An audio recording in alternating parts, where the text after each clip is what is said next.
So Evelynn and Nunu, as you mentioned, Kha'Zix also being banned out, and well, it's going to get taken away from Xiaoru there, or possibly Kubon. Of course, he's going to be played in a number of positions. Twisted Fate also being banned out, taken away from Xiaoru, a number of champions. Karthus, of course, was one of the strong champions of Xiaoru. He's very strong in that mid lane, so I wouldn't be surprised if everything in the bans is focused towards him. So Shen is still available here as well. We know that he's a very high priority pick, and you know, some common trends from the previous games. The Jace, again, not being allowed through, as well as that Nunu. I'm really happy to see the Nautilus ban coming up from SK, because they realized how powerful Mokate was, but it does mean Shen is there. So my guess might be there. If not, it's going to be Thresh instead. Straight away, Libic is going to get Thresh. So this will be the first Thresh game we've seen since the Thresh Prince left the building and went to Las Vegas. Not too successfully, unfortunately, either for poor old Edward. But this doesn't matter, because what are they going to go with? There's a lot of champions open right now that are considered very strong. And SK Gaming could easily grab a couple of them. The thing that you need to consider here as well, now Kevin plays a very, very good Shen. He was, I argued at some point, one of the strongest Shen players during the spring split, but it's a champion that is very passive. He's there to save your teammates, jump in afterwards, and Kevin likes to actually play a little bit more aggressive. So with that Elise being hovered over right now, that could be top lane, that could be in the jungle. They could also decide to go for something like a Rumble in that top lane. But at the moment, SK, they're holding their cards. They're saying, we don't want to reveal anything. Let's play this safe and decide where we go from there. Well, Caitlyn Panda has been locked in. It's a champion that he was famous for throughout Season 1, Season 2, and I guess Season 3 now, because he's stuck with her for a long time. It was a champion I always used to mix up the names between Candy Panda and thing. But just as you called it, there is the Ahri for Xiaoru. So I'm quite happy to see that, at least in terms of the teams, they're sticking to their roots, and that tends to be the best, because it means that the overall performance of the game is going to be at a higher level. If they're not trying something like a Yi mid Fiddlestick support, it's going to be safer, more reliable picks. I think that's going to be a Shen in the jungle. I'm going to go out on a limb here and say that I think that's going to be there, and I think everyone may try to counter-pick what they think SK's top lane is going to be. So we'll see how these next two picks go. I think you're actually right on that one, and as you can see, he's got that flash. That flash Shadow Dash that he does, the taunt, was very strong in the promotion series matches that he played in, so definitely sticking to what he knows, and Ocelot's going to be locking in Orianna. Well, I mean, it's a standard pick against an Ahri, the Orianna. It really is. It's a strong pick. It allows you have the burst to kill an Ahri if you catch her, as well as the utility.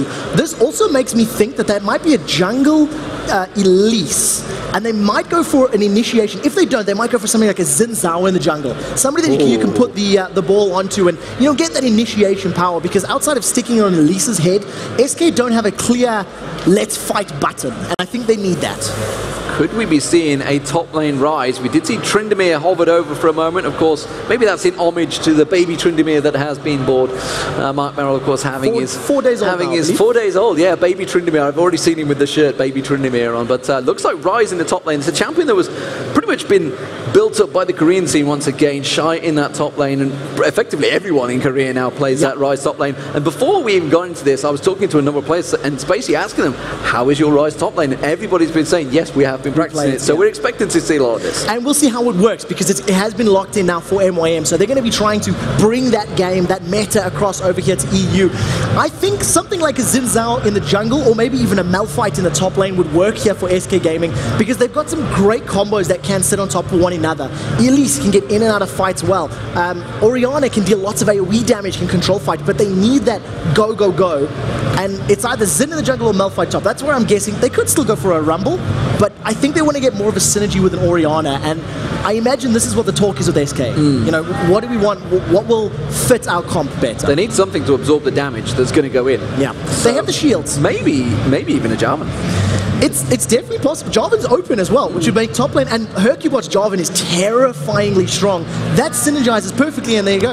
Exactly. So Jarvan the 4th was slipped through, made it all the way down. It was their #1 top ban. It was one of the most picked, most played champions, and also one of the most successful of the spring split as well. Absolutely. Very strong champion. There are the teams. What are we seeing here then? Because immediately, obviously, with that teleport that Xiaoru has, he can join, along with Makata. There can just suddenly be a big force. You can either have 3 at the top or 4 down the bottom. Basically, I think that's what it's going to boil down to. If SK Gaming are able to pick an engagement and end it before the globals come into play, if they can kill someone before Stand United fully channels, before the teleport happens, they can win the fights. If, however, they pick a battle that they do not win instantly, they do not have that 3,000 elo shockwave, I think that global presence is going to come into play and it's going to swing in their favor and really help them. There is a lot of interrupts, so those teleports and those Stand Uniteds can actually get shut down, but it's all on SK to either insta-win or run the risk of being outnumbered and outgunned. Well, if you have just joined us, ladies and gentlemen, we are about to get underway for the second match of the summer split. The first one was won by Fnatic. Sorry for the spoilers, guys. If you missed it, well, where the hell were you?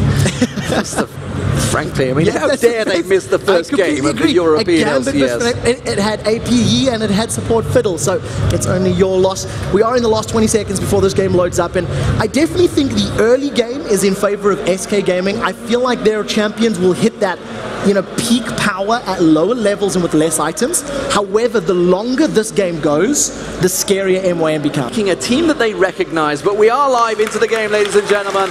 It is the blue team of Meet Your Makers and the red team, of course, SK Gaming, playing from top to bottom as a wild Joe Miller strolls on past my camera.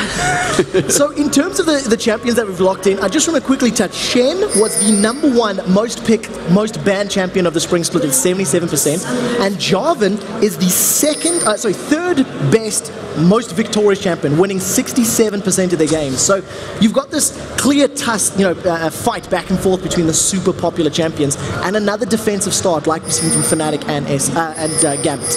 Yeah, nobody really wants to lose the first game. And if you you cast your mind back to the spring split start as well, it was very similar. The first week was very tense because nobody wants to go 0-5. That is for damn sure. Or 0-9. They will all be playing 5 matches this weekend, and there's a lot of action that you could go. You know, to get a 5-0 start would be a dream for any of these teams, and that's what they're all looking forward to. As it stands, though, it is going to be simply playing mobile wards. Everybody standing in defensive positions. Nobody going for any late invades. In terms of the bottom lanes that we can see setting up right now, Makler and Libic getting some vision down, almost getting that ward. If Libic gets a good death sentence onto either Janna or Caitlyn, they have very, very good kill potential at low level. Varus is going to have that percentage HP, the damage from Flay once Libic eventually gets it. It hits really, really hard. What you're going to see from SK is these moments of poke where Candypan is going to charge up those headshots. He's going to get the Eye of the Storm, that bonus attack damage, land the headshot bonus, and then back away, using that range to just poke and poke and poke. And, you know, no pressure to Libic, but the last Thresh that I cast was Mad Life. I'm just saying, he was pretty good. We'll see how those Flays work out for him, because Jarvan could theoretically come sliding in and get flayed straight back. Yeah, we've seen that out of players like Mad Life and the Thresh Prince when Edward was still here. At the moment, though, just this very slow start. Red buff picked up by Hercubot. He had a lot of support there from Kevin's Elise. He's going to get up into that top lane, and you've got this top lane of AP versus AP, where both have fairly good, low-level base numbers, but Elise should win until Cubone starts stacking some mana with that tier. You can see Candypan putting the pressure down. Libic's trying to get some damage down on him, but Makler is going to continue poking out with that Q. Varus's Q is the piercing arrow? Yeah, get the exact... see, I'm alongside you now. I can easily just refer to... I know, but I'm scared because you put me on the spot and then I panic. And I was like, oh, Q. The moment, though, Libic, he's still waiting for that level 2. He needs a couple more CS. If they get this, he wants to go aggressive. And you've seen his position. He was poising. He was like, I want to go. But Makler just wasn't clearing that wave quickly enough. And Candy Panda, with some good poke damage, is actually controlling Makler and Libic. Well, we do see him getting caught out. He does get quickly dashes away with the 90 caliber net. There's no way he's going to get caught out that easily, that soon. There's just simply not enough burst damage. Let's take a look in that mid lane. Of course, it is going to be Sharu on Ahri versus Ocelot. Ocelot being a little bit of a lane bully there. You can see he's trying to keep him back, but quickly those balls coming out from Sharu. It's going to keep him. It is a battle of the balls in the mid lane. Now we'll see whose is stronger. Right now, though, Hercubot, he snuck his way up into this top lane. Cubone still has his flash and that rune prison, so he can hold one threat in place, but Mokata is well aware of it, and this is something we see out of LCS junglers, is this gank and counter gank, where they sort of go, I think they're going to go here, I think they have the ability to apply pressure, and they're there to react. this mid lane Ocelot has a strong advantage thanks to Orianna's passive, those clockwork wind-up. It's an additional magic damage with each auto attack. And if Charu actually stands toe-to-toe, flinging balls of fire against those little gears or whatever Orianna throws, he's going to come off worse for wear. Oh, meanwhile, this bottom lane is staying very even between them. 21-22, the Piltover Peacemaker catching Mackler again there, but easily just life-stealing that back with that Doran's Blade. Ever so slowly, of course, by the way. It'll take a while these days with that Doran's Blade, but let's be the standard start that they go for. And keep an eye across the mini-map. Not a great deal of action. We do see, it looks like Kubon coming back to lane, but he's taking a bit of a wild route, so I'm guessing he's going to be trying to place that ward down in the river, which may or may not catch out Hercubot, because you can see it's already in position waiting. Yeah, and also in terms of timing, this ward that he's going to put down, it's going to cover the entry to the blue buff when it respawns. I actually think Kubon is delaying on purpose. Like a couple of readies are coming back in. So to remind everybody, it is of course SK Gaming versus Meet Your Makers. We are back into game number 2 of the LCS. Put your hands together. So here we go, 5.5 minutes gone, and a very close, even game. My word, I thought it was going to be a Vuvuzela. Was that a Vuvuzela? Ooh, air horn of Vuvuzela. Yeah. The song of my people, whoever you are awesome. The song of my people. Good lord. Next thing, the Lion King will be on. So as it stands, Candy Panda's getting caught out with that hail of arrows down that bottom lane. Mackler just putting the pressure down, and Trevor's lost it. No, I'm finished. You see the death. It's called Candy Panda. It is going to get down. The play comes out as well. The damage going down on towards Candy Panda. They keep it up. They do manage to catch him as well.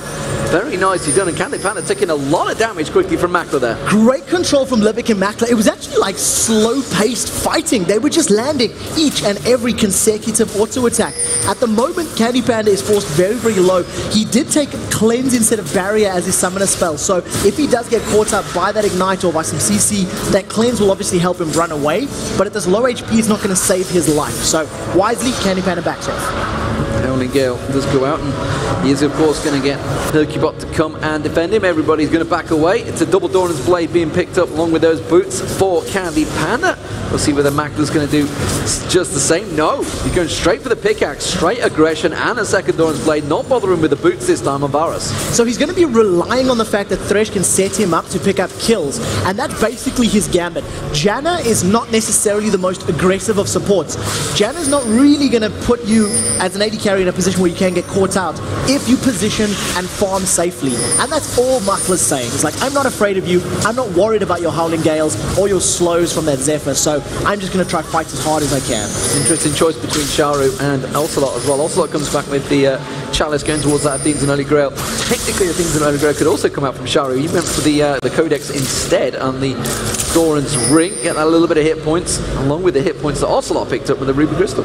So basically, when we look at builds like that, I would actually expect that Fiendish Codex to become a Deathfire Grasp for Ahri. And the reason for that, Ahri with blue buff and maybe 1 or 2 Doran's Rings is actually sufficient mana regen. She doesn't spam quite as much as an Orianna does, which is why Orianna needs that Chalice, because you're going to be doing command attack, command attack, command attack, and burning through that mana pool very, very quickly. Making sure he collects all of the gold. And in terms of gold, they are at 66 CS apiece. We do see wards being placed out from Charu in the river. Blue buff, of course, is going to get picked up by Ocelot with the assistance of Hercubot. I expect the exact same to be done for Charu very soon. Yeah, at the moment it's just this the exact same thing that we've seen from the previous game, where Fnatic and Gambit played it very slowly, very passively. Here, SK and MYM, they're looking for opportunities, but they're not trying to force them. Unless somebody really, really obviously oversteps their safety or their bounds, then there's no big engagements. Mackler and Livic trading back and forth. Candy Panda actually picking a fight, and 90 calibers to safety. Yeah, 90 caliber backed away. And he is just keeping the pressure onto Livic, wants to stop him getting those souls, but I don't think it's going to work out too well. Candy Panda continues to keep the poke down. Still very even CS between those two as well. And the top lane, it's even across the board. And who does this benefit the most of? The fact that they are, we talked about the fact that Meet Your Makers are a stronger late game team. We are only 10 minutes gone coming up to this game, so we're nowhere near that stage just yet. But SK not really putting the pressure on that they need. So the one thing that MYM are severely lacking in their composition is a very clear initiation tool. Outside of Thresh throwing himself at the enemy with a death sentence or Ahri catching somebody with a charm, they don't have a Jarvan. that can, you know, cataclysm in with an Orianna Ball. So picking fights is always going to be in SK's favor. And even though their team may not scale quite as well, if they pick the right fights at the right time, they can win them based out of the burst damage that can be put down from a full combo of the SK team. See what happens in this bottom lane, because SK Gaming, they do look like they're... Hello, blue screen. Well, we can still see what's going on. Look, don't worry, guys. We can see our screens fine. So at the moment, if production wants to jump on, we can, of course, follow the action. And Yay! Looked at here, Candy Panda and Hercubot sneaking around on that bottom lane. Is that you or me? That's me. That's me. you who's going to be driving. Oh, Jesus. Libic, back to do my camera. Chain of Corruption does land straight away. They jump on towards him. The Monsoon comes out from Nif. It is going to be enough to keep him away, and I'm going to have to turn Auto Director off. And oh my God, the scroll button's on the wrong key. This is going to be a disaster, guys. I've got to do the camera. If production are on the same page, you can, of course, jump over to my camera, which I have configured and looked at in the middle lane. Ocelot forced out of lane. He's been pushed backwards. No ignite means that, unfortunately, there can be no kill for Charu. Since they paused it, I'm going to change. Oh, no, it's the scrolly bug. Pause. We have had a very brief pause, so I don't know if this is for our benefit or for the players, but Blue Screen of Death making its LCS debut. I don't think I've ever seen that before. No, I can legitimately say I have not. That is a first for me. Thanks, Microsoft. Ooh, strong words. Strong words. I'm not touching that one. I'm not touching that one. So we do have the game unpausing very, very quickly. It was an MYM pause, so we'll see exactly who is going to be jumping back into this. Ocelot still has not recalled, and it does look like the Spectator PC is back up and running, so yeah, we'll see how this goes. Bottom lane, MYM put a little bit of damage into the bottom lane tower, but forced backwards. The first Stand United of the game was used in that bottom lane, but it amounted to nothing. They were not able to lock down members of SK, and it does mean that that ability is on cooldown now. I'm not sure if that's not me. No, it's not you, it's not you. It's not. It's a different PC, that's all it is. Good. We have very big names on this one as well. You can't miss what name they are, really. So Candy Panda going head-to-head with Makta there, using that shield, of course, from Nif. Very low on mana himself. So let's have a look. You can see that Ocelot's gone back. He's got the Catalyst to protect her now. He's backed himself off. He's kept up with the CS. Looks like the Wraith's actually going to be picked up by Shari. So he needed that little bit of extra gold there. Kumon helping him out. So still no deaths. We do see Hercubot waiting in the wings though. And he does have his ultimate on cooldown. So even if he jumped in, he would need to land a perfect EQ combo, get that knock up in the air, because there would be no more CC to, you know, lock them in place. Makla is going to hold strong, and he gets out. That was very close. That was very close indeed. But Candy Panda's going to keep on. He's free farming. We do see that Makla's gone back. Actually picks up a pink ward. Now, if you remember back, it's cast your mind way back to WCG 2011. Pink wards were really won out by Meteor Maker. So this dragon is getting picked up by SK Gaming. Nobody can see it at all, but it's something that they went for all the time. It was the pink wards. They were kind of the champions of it. Instead of using oracles, they used to use pink wards everywhere. I'm actually going to say you can go even further back, and if I remember back to the Go for LOL days where you and Joe were casting the EU Nordic and East matches, MYM just littered the map with pink wards, no matter who they were playing, no matter what composition. Much like Charu permanently using teleport, it's just something that the team was renowned for, and it obviously pays dividends. You know, it allows you to clear out vision, allows you to control the site, and we do see Charu as we're looking at him. He has got that needlessly large rod, so he's going for that DFG first, as opposed to something like that at That's what he builds into. Top lane, of course, is Ryze as well, so he's going for the standard builds. He's got the Tear of the Goddess and the Catalyst to protect her. Kevin, meanwhile, went for the Haunting guys and starting to build up that magic pen that you do get on Elise. We do see the Negatron's Cloak also just being picked up by Cubon there, just getting that little bit of defense. That's an important pickup there, actually, for Cubon, because that of the way, you know, Ryze is going to scale and build and get that mana, get the resistances.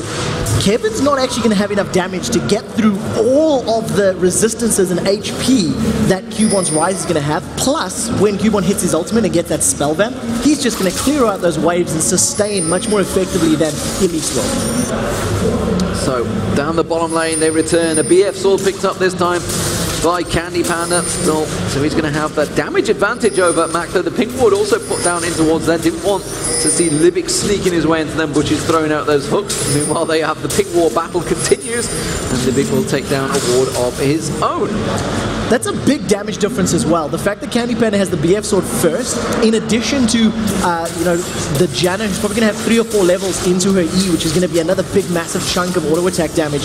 The only thing is, it's all on Candy Panda. Candy Panda has to do the poke, the control, get the 90 caliber net. So there's not really kill potential from that Janna Caitlyn combination, and it's basically what you're seeing in these fights. He's just farming it up as safely as he can, trying to get to a point where Jarvan and Elise can jump in for a fight and Candy Panda can just clean up with his you know, damage from behind. They haven't really made use of the teleport yet either. We'll see whether Shari does suddenly start making the moves. Of course, the second one's picked up by SK Gaming, so that does mean that they have that 1,000 gold advantage. Tower's not really being pushed across the board. Nobody's making aggressive moves on the towers. Nobody's stacking up, trying to go for it. We do see once again Hercubot coming down the bottom, but he's passed by straight towards, so they know that he's there. They know they have to be ready and waiting defensively, and that's why you see Makata sat just waiting. Surprise me. Here we go again. We're back on the screen. It is yours. We'll see if this is actually mine. I am not. No, it's not. It doesn't matter. It's APC. So we'll see how it works. It is currently on directed camera, and that will, of course, then drive it. At the moment, again, no ganks, no fights, 800 gold difference. Cubone is battling with Kevin in the top lane. They trade back and forth a little bit, but overall, nothing too dramatic. And basically, it's just a farm fest. There's nothing else to analyze. Yeah, it is a 15-minute farm fest so far, guys. As you'd expected, but the middle turret has gone down finally. So the first turret of the game, it's Sharu that kept the pressure on there. So Ocelot has managed to lose his middle turret. He has got himself a Rod of Ages, though, along with that Deathfire Grasp that he said Sharu was going towards. We'll see whether they do actually start fighting soon, though. Now, that's something that is going to play into Ari's favor because he does not have that Ignite to pick up any kills for Orianna. He's going to be relying on the burst from the DFG to initially chunk him down and then follow it up with the rest of the magic damage.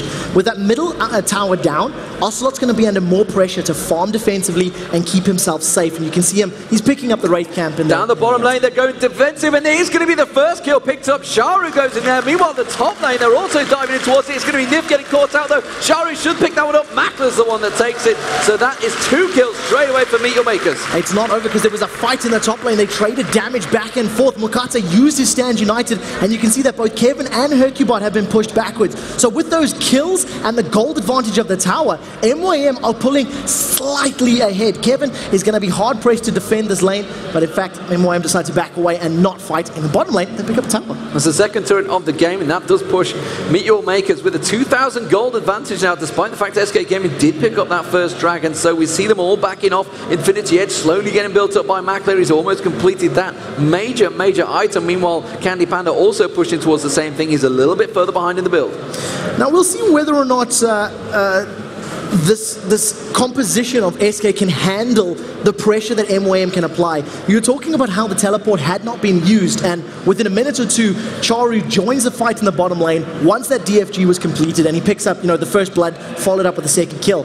It is on cooldown, will be for a couple more minutes, but once it's available again, the fact that those towers are down in both middle and bottom lane means SK are at threat of being caught out because they have to overextend further into, you know, non-safe areas.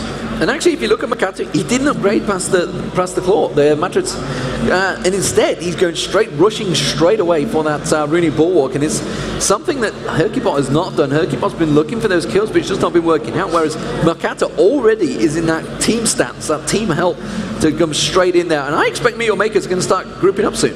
I've got to be honest, touching on, you know, Hercubot and his ganks, if we think back to the spring split, his early level ganks were incredibly powerful. You know, pre-20 minutes, he was able to find opportunities and find ways to make kills happen. Right now, he's been unable to replicate that success. Number of vision and sight wards are down in and around the dragon area. MYM are posturing maybe for a fight. SK are a little bit out of position, but the numbers advantage is with MYM. But take a look, there is no teleport and no stand united, so that's very, very crucial if MYM pick a battle. Yeah, you can see Meet Your Makers starting to get in position. Cubone is trying to cut off Kevin there. Kevin instead has gone back towards the top lane. It does mean they're going to dive in. Hercubot's going to get caught out. He gets hooked. He gets I can't use that word, but Makata and Libic, they do manage to make a very successful kill. Absolutely destroyed, and it all comes down thanks to those visions, thanks to the sight that they had, the ability to actually control the vision in and around the map, land a good charm and hold Hercubot. Dragon goes down, MYM are moving forward, Ocelot's got that command protect on, and MYM, if they get a hook, they're going to go in. SK are thinking about this, and this is brave. They're thinking about going for it, and it's going to be it's Kevin that goes in there. There's going to be the ball on top of his head. Will it be enough? Chain of Corruption comes out. It could well stop them in their tracks. Whoa. They do manage to get Libic down there, but look at Charu. He's keeping the aggression down.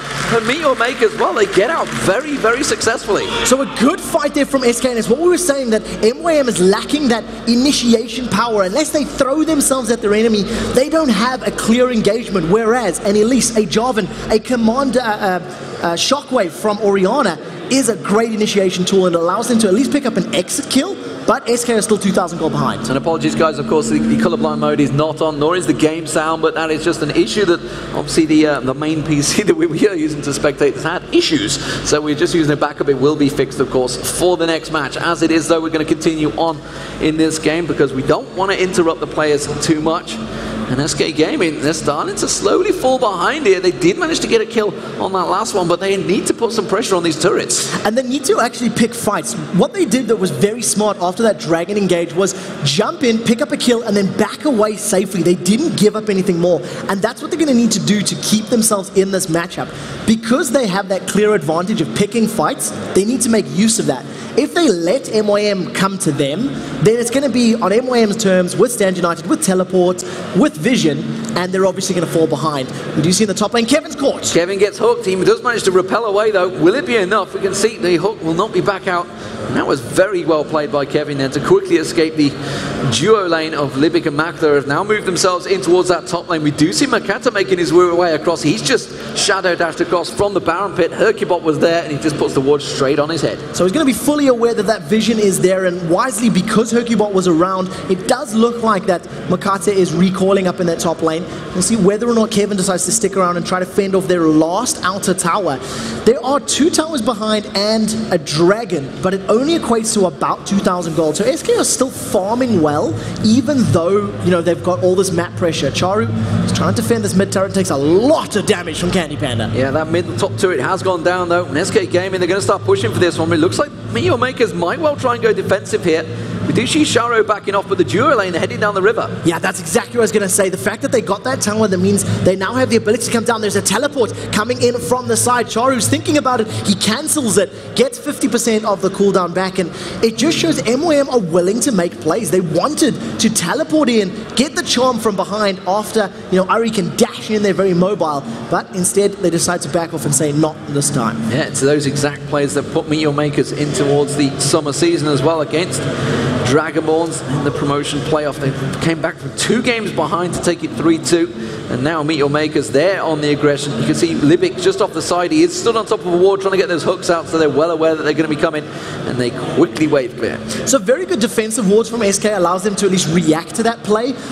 You could, you know, posture that if they didn't have vision, they may have been caught out. So I like the fact that even though they're falling back, there's still wards, look, in the river, in the mid lane, that SK are trying to keep some control. The problem is there's waves pushing against their top and their bottom lane. So as they split up to try and deal with the minions, MYM are just going to get free damage on the tower. The hook is caught, Kevin. The hook is caught in. That's going to be the shockwave. It got towards Makata, quickly flashed out of it there. And we saw there was a Hercubot diving in. Didn't go for the Cataclysm, no. Didn't quite catch him just in the right time. But that does mean that there's going to be 2 ultimates burned for SK. So the shockwave is down. It's about 1.5 minutes before it'll be available again. But look at the damage that Makata's taking just from the poke there of those volatile spiderlings and the Piltover Peacemaker. So he's dropped low. He doesn't have a Vamp Scepter yet, so his sustain will be, you know, minimal at best. But MYM is not afraid. They are keeping up this pressure. They do see another good hook, and they are going to go in with it, actually. While this is all happening, the split push is off. Their Chain of Corruption does go off. Kevin gets caught out. The charm comes through. They do put a lot of damage down on him too. The Dark Passage was just used to simply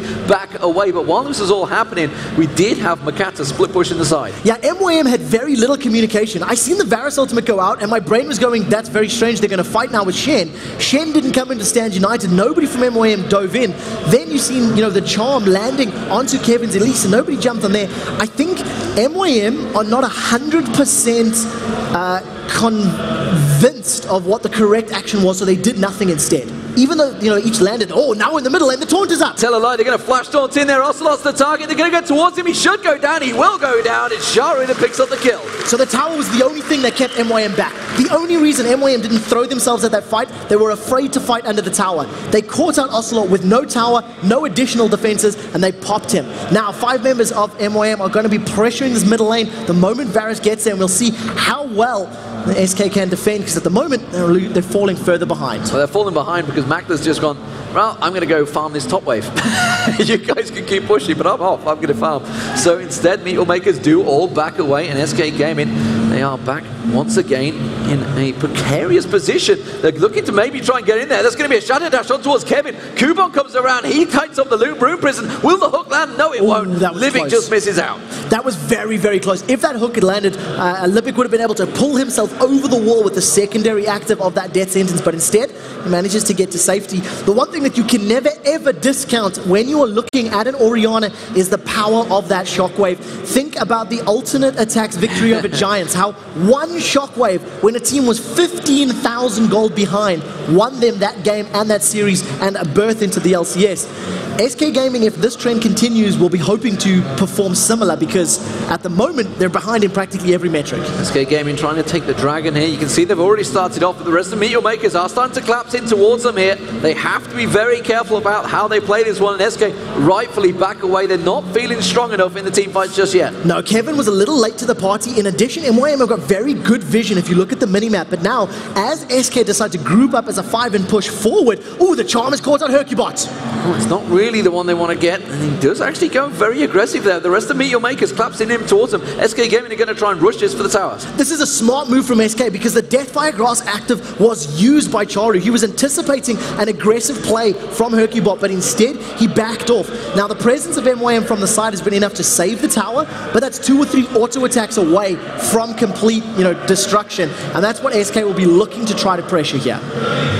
Again, it is situation 0. And you can see SK, they want to get back on this dragon, but they don't really feel comfortable enough to start it off. And you can see Meteormakers, Livic throwing out the hook there, catching it on it. That will actually mean the dragon will get started off. And the SK Gaming, they're going for this one. And well, Charu is a long way away. He does have teleport. Will he get used in? I don't think he will. And it's looked like SK will secure the dragon. Very good play from SK Gaming. Realizing that they had that opportunity, they knew that they had the numbers advantage. They were clumped up as a tight net 5, and they all had their ultimates available. So if a fight broke out, they had that great initiation burst potential.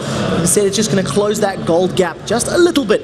Teleport is available, as you mentioned, for Charu, so we'll see if he decides to use it. It looks like he is using it onto the enemy blue buff, so we'll see who he's going to catch out. It could just be a split push. That's a very interesting teleport. Oh, it's for Candy Panda. That's why I didn't see him caught out in the bottom. Is the charm going to land? He does manage to use his ultimate, lands it straight in there, and it just pops him where he stands. No chance at all. And that was an easy pickup for Charu. Yeah, I apologize for doubting you, Charu. You've seen the opportunity. I just couldn't see Candy Panda off to the side of the minimap there, and of course he realized that he could jump in from behind and pick up that kill. Right now, MYM now stacking up in this middle lane, and we'll see if they win to apply pressure, or they can just play it slow as they have. Well, no, with that 20-second death time, they're almost certainly going to push in for this tower. It may well mean the first inner turret of the game will go down. It's Meteormakers keeping that pressure on, and now it's 4 for 0 in turrets, and SK Gaming, they've really got to get themselves a turret, got to get themselves something to push out from their base, because they are slowly but surely being shoved back in there. Basically, I really feel like SK needs to pick a fight. They have great synergy when they combo all of their abilities together, and if the fight is going a little bit awry and a little bit strange, you can reset it with the Janna Monsoon, with her ultimate. Kick everyone from MYM out, get rid of Ari, get rid of Rise, and say, this is who we want to focus, and pick off one kill after the other.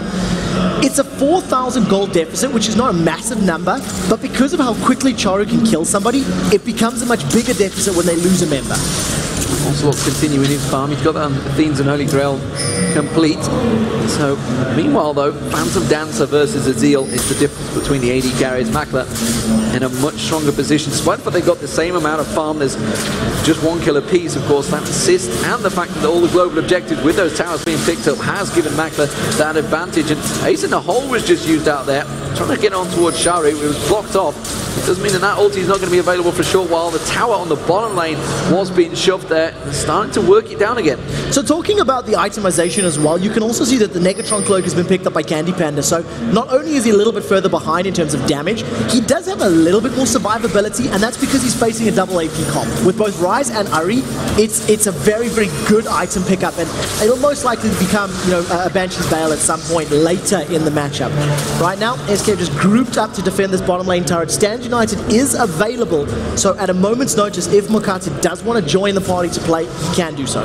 They have a big creep wave on that top lane that's going to be pushed in by Mokata, and of course this bottom lane is where Meteor Makers are going to follow this creep wave up. So SK Gaming have to be in a defensive position ready, but they are all well out of position. They're going to have to dash across to try and get over towards this turret because Meteor Makers are all over it already. Yeah, by the time SK gets here, this tower's going to be dead. Simply put, they didn't anticipate MYM re-initiating on that tower, and it's because they have no vision.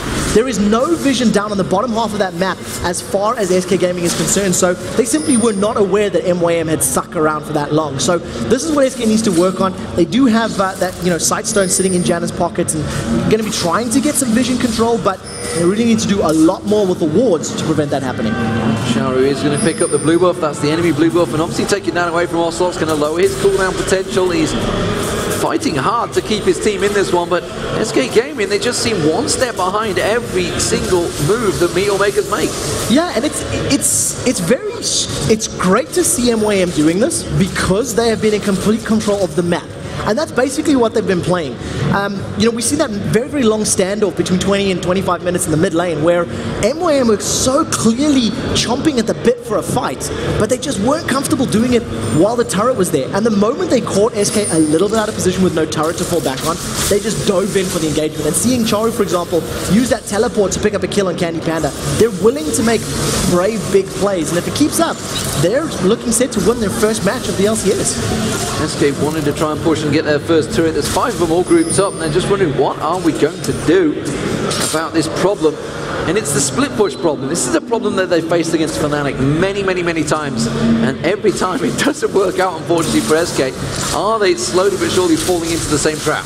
Well, that's the problem. You fall behind, and then if you cannot deal with the split push and fight the 4v4, then you do get in trouble. The hook has landed. They've gone Ocelot. They've gone into that. Chain of Corruption lands on everyone. That's going to be a great shockwave, though. And the Cataclysm comes straight back in on top of it. Sharu does take down Niv very quickly. Candy Panda manages to get one down, but it's 2 kills already for Sharu. Charu is insane with those charms. He's landed them time after time, and the number of epic level ultimates there was massive. Stand United was channeled, but the target was killed before Shen could arrive. And if Mokata had actually arrived at the party, at the fight, that taunt could have made it even worse. So a 2-for-1 trade in which MYM are victorious thanks to an amazing closing charm there from Charu. Well, the Meteor Makers thinking about pushing this one through, but I don't really think they've got enough of an advantage to try and take it through, and wisely, the brothers of Mokata and Makla do back away from that mid lane. So they do just, you know, shove the wave, pick up the farm, and then back away safely as quickly as they can. We do have another very brief pause, which we can only apologize about right now. Because MYM have simply had better vision of the map, they have been able to make smarter decisions, push towers, you know, pick up kills where maybe if SK had better vision, they could have avoided. So right now, we do see that Meteor Makers are going to slowly start pushing these waves again, and it's just going to be the split push battle until probably Stand United is available again. I lied, he hasn't got an Oracle. I lied. I thought that's what he was going to go back and buy. Instead he got double Ruby Crystals. He really wants to be beefy. That's a pretty high HP. Beefy living, right? Yeah, that's a 2,800 hit points thresh. So, you know, this is the one weakness MYM have. And I've used the word, and I'm going to say it again. Livic has to throw himself at the enemy. And basically, that's what his HP is for. He's pretty much just going to say, look, I'm going to soak up as much as I can. I'm going to get the defensive stats from that Runic Bulwark, which will make my effective HP even greater, plus the shield that he's got from that Dark Passage. So he's literally their be-all and end-all when it comes to a 5v5 engagement, unless, of course, a good charm gets caught out or, you know, a good flash taunt from the cast. Oh, we see that actually Cubon's a long way away from this fight, and that's going to be the first turret picked up by SK Gaming there. They are slowly clawing themselves, keeping themselves in. Oh, double wards place, yeah. That's never a good sign, though. miscommunications there. It's a 5,000 gold difference though between these teams. And finally, they did actually catch Meteor Makers just slightly out of position. So that's a much needed confidence boost for SK #1 because they're now going to have a little bit more freedom in the middle of the map. But more importantly, it's going to allow SK a little bit more control and entry into the MYM jungle. If they're feeling brave enough to get vision down, like you can see MYM doing now, MYM, they know there's no towers. They know they've got an advantage. So they basically just walk up and say, I'm going to ward. Now with that middle tower down, SK have the opportunity to do something similar if they stay grouped. See the Oracle battles going out, the ward clearing continuing. But the bottom lane is going to get shoved in by Sharu. The mid lane, as you can see, being worked on by that duo lane. The top lane was also pushed in by Kubon. So Meteor Makers pushing every single lane right now, seeing what advantage they can gain. They have lost a lot of wards in there because Nif's just cleared out a whole bunch of them, but they are stacked, ready and waiting around that blue buff.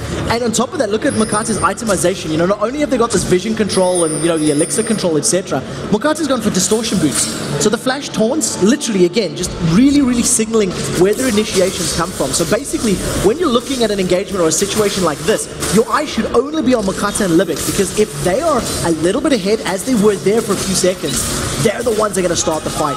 Candy Panda channels that ace in the hole, but it didn't really accomplish all that much. No, but I'm looking at Sharu, seeing where he's maybe trying to position himself across. You can see he's taking a little poke at Kevin, seeing if he can get towards him. Not really the target he wants to go for, though. Meteor Makers kind of lost in this jungle, and the question is, are SK Gaming going to go investigating? SK are thinking about it. They have some vision, which is making them feel a little bit braver than maybe they should. Blue buff is up. They're going to try battle. There's the death, and they've got Candy! The hook comes in, and he's going to dive straight on it. He doesn't manage to get him, though. Now it's going to be the box going down. SK Gaming can turn this one around. The Kata does go down, but it's going to be Niv that picks up the kill. Unfortunately, Kevin goes very aggressive in there. How have they got the damage? They can't seem to get on the position. They have not really got the vision or the positioning to get this fight going, and it's Makler that picks up the double kill. So they trade 2 for 2, and Charu, another fantastic charm in that engagement, allows them to secure yet another exit kill as the fight plays out. Candy Panda with a very good cleanse. He actually counteracted that secondary pull of Thresh, and then when Thresh followed in, he pulled Thresh into the middle of his entire team. The problem was, the box then surrounded every single member of SK, and they were trapped inside the box, allowing all of the, the splash damage from Ryze and from Ahri to stack up. Sharu is not done yet. He's still hanging around there. There is that ward from SK in there, though, so they have got vision of him.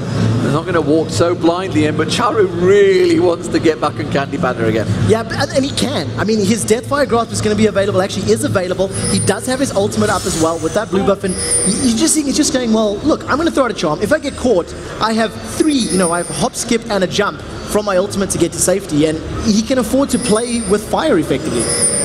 So 9-4 currently, Meteor Makers. Not gone 100% their way, but definitely is looking like they are in a strong driving seat right now. 5,000 gold difference. You do see Meteor Makers clearing out around that Baron ward and actually thinking of going for this one. So they've started this run off because they realize they have vision control. They're going to see Hercubot sneaking up, and they may decide to actually pick a fight with Hercubot. We'll see how this pans out. I think smartly MYM decides to back away a little bit. Some split decision making, but they're basically saying we're not 100% convinced about this engagement. The rest of SK are slowly starting to group up, and they could actually contest this. MYM may try to set up a death bush bait, yeah? Sharu is definitely trying to set himself a death bush bait in the bottom lane, but this top lane area is around the Baron.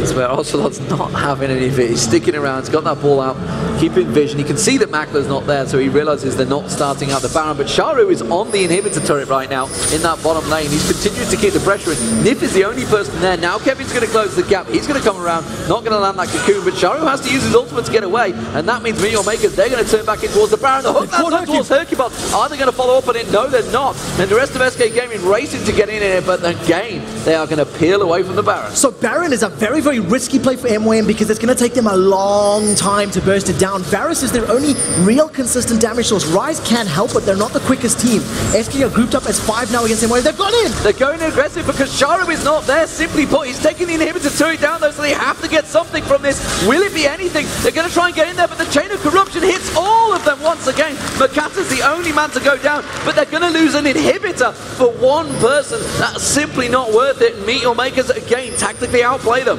SK have not fully committed to this recall, though. 4 of them, they've stuck around, they've stuck on Baron. MYM are now moving into position. There is no Shen for 35 seconds. Teleport is up for Charu. They've called Lipic out. Are they going to get the Baron? Let's see if another fight's going to break out from MYM. I'm keeping my eye on that teleport. You can see the Baron is almost going to go down. There it is. It's going to be Hercubot that closes it out. Kubon gets caught on. The hook comes out from Lipic, but they're not going to follow it through. But the Nexus turret will go down in a moment.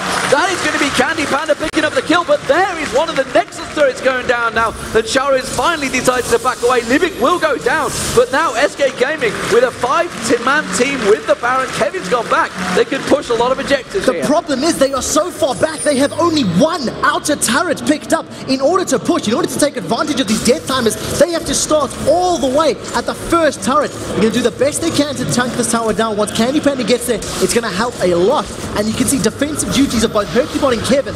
They're holding the fort. They're going to defend against those super minions and a potential Charu XPK. Yeah, everybody backs away from SK Gaming, so they're going to spend a lot of that money they just earned, taking down the Baron, picking up those kills. Has definitely closed the gap. You can see it's just 2,500 stacked between the two teams now, so closing half of the gap already just from that little bit of play. But they do have one Nexus turret down. The bottom lane is exposed, and those super minions pushing against them. That's why we see Kevin down in that bottom lane. He's starting to clear that out. He's got himself the Ryla's Crystal Scepter, though, along with that Abyssal Scepter, so definitely got a lot more hit points, a lot of ability power, and a lot of magic penetration as well. So he's going to start doing problems for them. Meanwhile, look at the two mid laners. Both closing in on 400 CS. Yeah, massive numbers. It's just the mechanical skill that these guys have is fantastic. And with the split pushing that Charu's doing, he's actually pulled a little bit further ahead.